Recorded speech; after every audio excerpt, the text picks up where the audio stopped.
የመጽሐፍ ቅዱሶቹ መላእክቶች ስግደት አይቀበሉም። እንደውም ያስጠነቅቁሃል። ስግደት የሚቀበል መልአክ ካገኘ የወደቀው መልአክ ነው፣ አውሬው ነው። ይገርማል። እነዚህ የመጽሐፍ ቅዱሱ መላእክቶች ስግደት አይቀበሉም። እንዳታረገው አለ። ልሰግድለት በእግሩ ፊት ወደቅኳል። እንዳታረገው ተጠንቀቅ። እኔ ካንተና አብረው ካሉ ወንድሞች ጋር አብሬ አገልጋይ ነኝ፣ ባሪያ ነኝ። እንዳታረገዋል። ከሰገድክ አለው እዚሁ መጽሐፍ ቁጥር 10 ላይ አንብቡት። ለእግዚአብሔር ስገዳል። አጠገባ ያለውን ሰው ከሰገድክ በለው። ለምስል አትስገድ። አንተ በል ለምስል አትስገድ፣ ለድንጋይ አትስገድ፣ ለተቀረጸ ነገር አትስገድ። ከሰገድክ ለእግዚአብሔር ስገድ በለው። አሜን በል በደንባት። ፈራ እንደ ሌላ የምናገረው አልሰግድም። ይገርማል።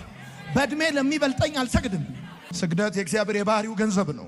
ከሰገድክ ሰማይና ምድር ለፈጠረ ለሚመጣ በክብር ተመልሶ ለሚመጣ ሞትን ድል ለነሳ